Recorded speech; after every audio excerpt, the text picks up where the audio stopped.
Hello guys, Kim Jong-Lee here, back again with another episode of Piper's Adventures in the Cup of Nations, and we've got Piper here again with the Seleucids against the Britannia faction piloted by Muninn of the Art of War clan. And in this game, Britannia has 12.8k while the Seleucids have 15k. And we'll go through Piper's build here. 2 militia cav, 1 peasant, 3 militia cav in fact, and 5 scythe chariots, 6 archers here, and 5 silver shield pikes. We'll go through Muninn's build as well. British light chariots, gold attack, 2 barbarian warlord here, not sure what the upgrades are, maybe bronze or something like that. 2 barbarian warlord here, so 4 total. Another British light chariot. 5 head hurlers, well back. 6 slingers. 2 chosen swords. Okay, I feel like this is a bit severe for Britannia maybe, but the Denarii penalty is what I'm referring to. But I don't know. I've never been very good with chariot factions, so I'm no expert on them, but yeah, Britannia's generally quite strong, but the thing with chariots is that they're very unforgiving, especially for players who are kind of new to them or aren't very good at them. Like if they ever get caught out by almost anything, they die very quickly, and but if you get them in the right engagement, they kill very quickly as well, so it's a bit like a glass cannon, very loose. Very hard to kind of play perfectly because, you know, one little mistake and everything kind of can go down the drain. So it's going to be difficult for, I think, both Piper and Muninn to play this game like 100%. But yeah, Piper's brought these militia cav here definitely to counter some of these chariot archer, these British light chariot shenanigans here. He's got these 5 scythe chariots to try and compete with the barbarian warlord. And these silver shield pikes here just going to be great against chariots, and yeah, generally quite good overall. But the thing is, it's not going to be possible for Piper to go for a box end game with these head hurlers around, so it's really just going to come down to the cav, I think, in the form of the chariots. It's really just going to come down to how the chariots play out. I think it's just going to be a battle between the chariots, and in that sense, I'd have to say Piper's the pikes that Seleucids can field are gonna give Piper a bit of an advantage there, if he can get them into the fight, because pikes are the best counter to chariots. Period. They just instantaneously kill chariots so fast. Archers are a close second, but I mean pikes are just so devastating to chariots because they don't even have to actually, you know. The chariots have no weight behind them, if you know what I mean. If they even touch the pikes, they just disintegrate. So I feel like the pikes are going to be great against the chariots if Piper can get them in there, but looks like they're just going to be standing around for now. It's just going to be a one-on-one fight between these British barbarian warlords and the scythe chariots, and it looks like the scythe chariots are going to take it there. So interesting little encounter. These militia cav also going to be quite good if their javelins hit some chariots. They're probably going to be able to kill a few. But this is pretty risky. He's just charging in the militia cav in there, and Muninn charging at the wrong thing, going to miss and go for these scythe chariots that are running amok. And yeah, these militia cav going to get cleaned by these British light chariots. But Muninn's got to really get on top of this micro a bit, and yeah. I guess he's just chasing the cav down right now, so it's fine if he gets the route, but yeah, you don't want your chariots running too far away from the fight most of the time. So Piper's again trying to counter with these light cav, but not finding too much success.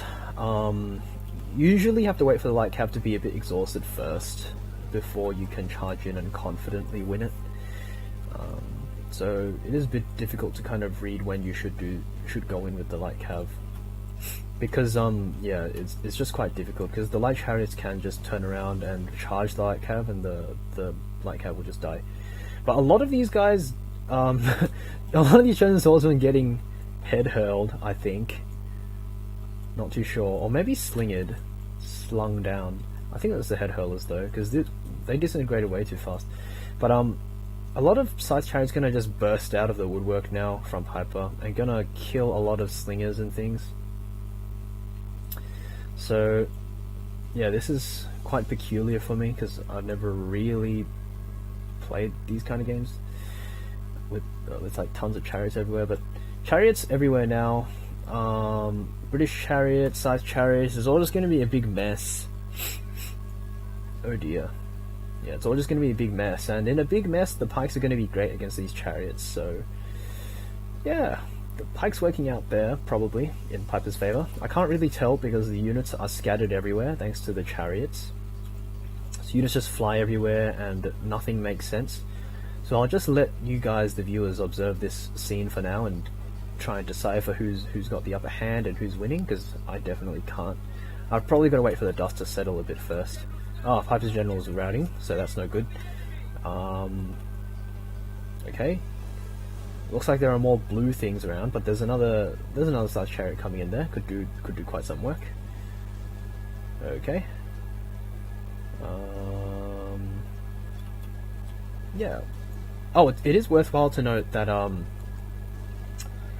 the Britannia Muninn doesn't really have anything that's going to be very good for chasing archers around, so that might not bode well in his favour if he has to chase tons of archers around.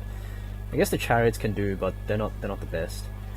But it looks like there's more blue than silver, so we can probably say that Muninn won this engagement here.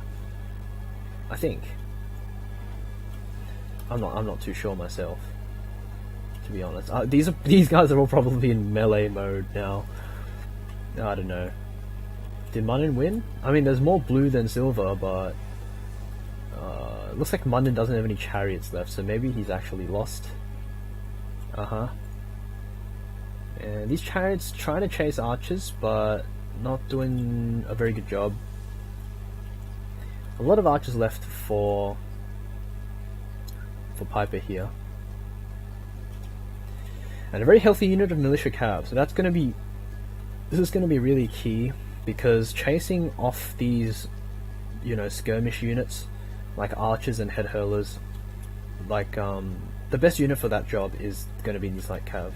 These chariots are okay at it, but they're not going to be too great. As you can see, like if they get bogged down, they don't seem to do that well, and yeah, all that kind of stuff.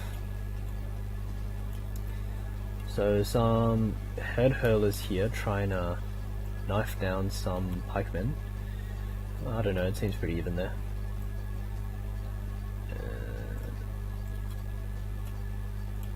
I think Piper's actually won this. Okay, enemy general's dead. That's very good for Piper. Yeah, it's just this one blob of head hurlers left, and I think they've used up all their heads. Yeah, they've got their swords out. Oh, there's a chosen swordsman in there. Okay. And these guys running amok. This is really even. But this militia cav might make all the difference here, because cav is looking pretty valuable at this point. And maybe Muninn should have brought some barbarian cav, because that might help. That might have helped with the chasing archer thing. Can sometimes be a problem when you win the chariot engagements and then you come out, and basically both players have only a couple chariots left, and usually the player with one or two decent light cav units left are the ones who can chase the skirmish units around the best. So maybe that's just what's happened here.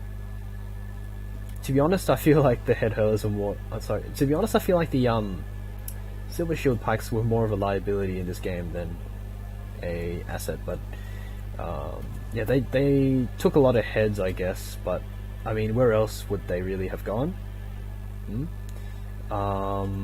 Yeah, I feel like Piper won just because he had militia cav left at the end there. So yeah, light cav is pretty good in this matchup.